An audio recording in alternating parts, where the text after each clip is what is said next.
آج دنیا میں کتابیں اٹھا کر کے دیکھیے، آپ کو نماز کی کتابوں کے ٹائٹل پر لکھا ملے گا حنفی نماز۔ ارے نماز بھی کبھی حنفی شافی مالکی ہوا کرتی ہے۔ نمازوں کے بھی تم لوگوں نے مذہب بنا دیے، نمازوں کے بھی تم لوگوں نے مسلک بنا دیے۔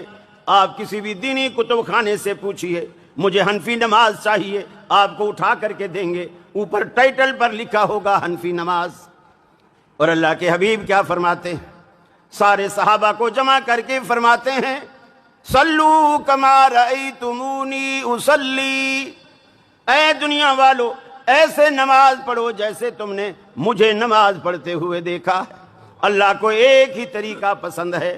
ارے ہماری نہ کسی سے لڑائی ہے نہ کسی سے جھگڑا ہے، ہم صرف اتنی بات کہتے ہیں جب گھر چھوڑ کر، دکان چھوڑ کر، بچے بیوی چھوڑ کر مسجد میں آتے ہو، اللہ کے گھر میں آتے ہو، ایسے طریقے پہ نماز پڑھو۔ جب نماز سے فارغ ہو، آپ کے گناہوں کی وہ گٹھڑیاں جو فرشتوں نے نماز پڑھتے وقت اتار کر الگ کر کے رکھ دی تھی، جب آپ نماز سے فارغ ہو، فرشتے رب العالمین سے پوچھے الہ العالمین یہ بندہ نماز پڑھ کے جا رہا ہے، اس کی گناہوں والی گٹھڑی اس کے سر پہ دوبارہ لاد دیں یا اس گٹھڑی کا کیا کریں؟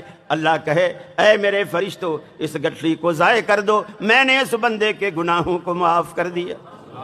ایسی نماز پڑھو۔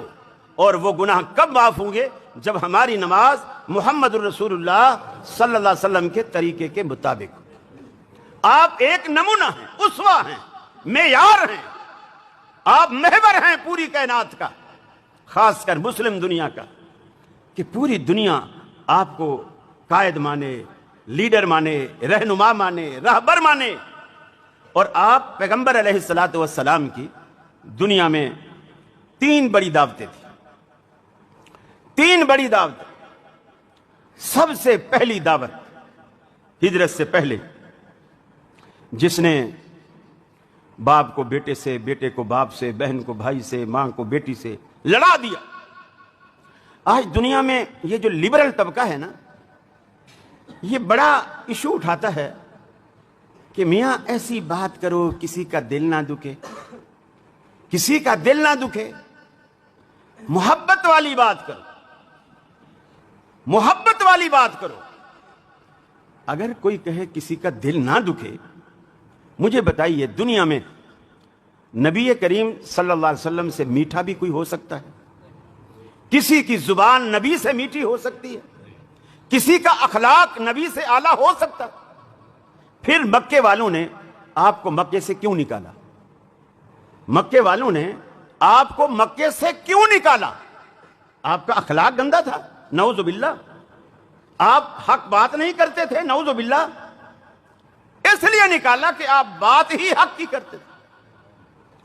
بلکہ ایک دن حضرت عبداللہ بن عمرو بن العاص رضی اللہ تعالیٰ عنہ رسول اللہ صلی اللہ علیہ وسلم کی یہ حدیثیں لکھا کرتے تھے۔ سیدنا ابو ہریرہ کہتے ہیں میں زبانی یاد کرتا تھا، عبداللہ بن عمرو بن العاص لکھا کرتے تھے۔ یہ پڑھا لکھا آدمی تھا، اللہ کے رسول جو بھی کہتے اس کو لکھ لیتے۔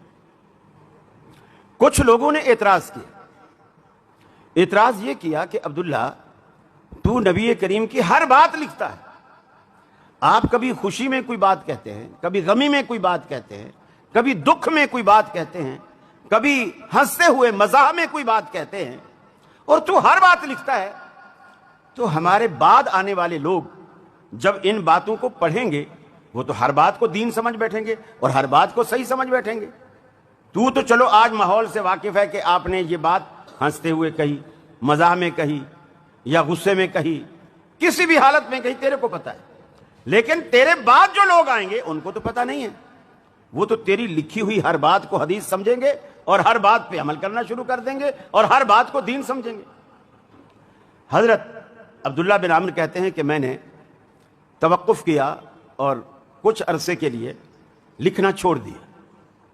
پھر میں نے سوچا کہ یار میں نے لوگوں کے کہنے پر ایک اچھا کام چھوڑ دیا، میں رسول اللہ سے کیوں نہیں پوچھ لیتا صلی اللہ علیہ وسلم، میں آپ سے کیوں نہیں پوچھتا کہ لوگ ایسا کہتے ہیں، آپ بتائیے میں لکھوں کہ نہ لکھوں۔ صحابہ کرام میں جو خوبی تھی نا، وہ یہی سب سے بڑی خوبی تھی۔